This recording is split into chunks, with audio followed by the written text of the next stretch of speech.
आता पाहूया टॉप 9 राजकीय मोठ्या बातम्या। भाजपकडून शिवसेनेसोबत दुजाभाव, 7 खासदार असूनही कॅबिनेट मंत्रीपद नाही। एनडीएमध्ये शिंदे गटाला उचित स्थान मिळावं, खासदार श्रीरंग बारणेंची मागणी।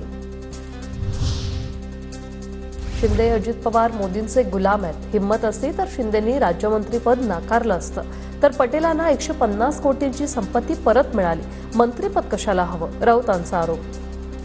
प्रश्न असा आहे की यांना त्यांची अवकात दाखवली, तुम्ही आमचे आश्रित आहात, तुम्ही आमचे गुलाम आहात।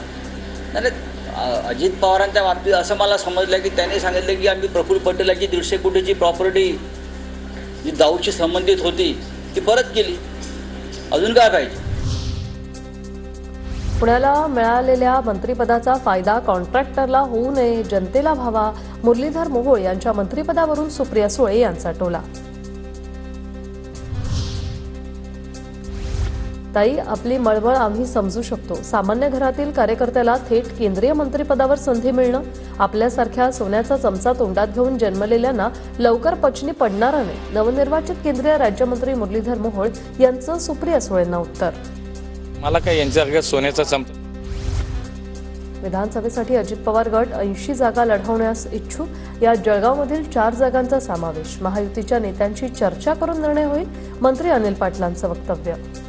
आमची अशी अपेक्षा आहे, जरी भुजबळ साहेबांनी 90 जागांची मागणी मागच्या आमच्या एका मेळाव्याला केलेली असेल, तरी सुद्धा 80 जागा ह्या राष्ट्रवादी काँग्रेस पक्षाने लढवल्या पाहिजे। 80 जागा राष्ट्रवादी काँग्रेस पक्ष त्या ठिकाणी मागणी करेल आणि तेवढ्या आम्हाला मिळतील।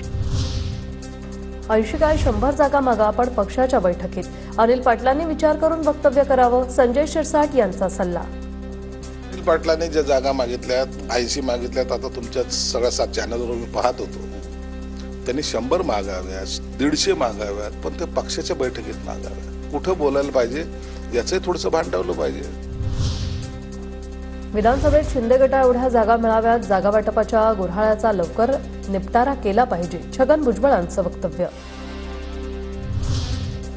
लोकसभेनंतर राज्यातील वारं मवियाच्या बाजूने। शिंदे आणि दादांचे मिळून 40 आमदार परत येतील, विजय वडेट्टीवारांचा दावा।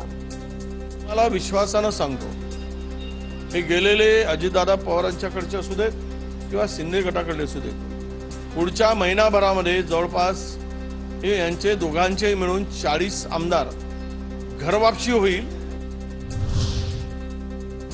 खरी राष्ट्रवादी कोणती? मोदींना कळलं असेल, अजितदादांच्या खासदारांना पुढे संधी मिळेल अशी त्यांना अपेक्षा असू शकते। अजित पवार गटाला एकही मंत्रिपद न मिळाल्यावरून जयंत पाटलांचा टोला।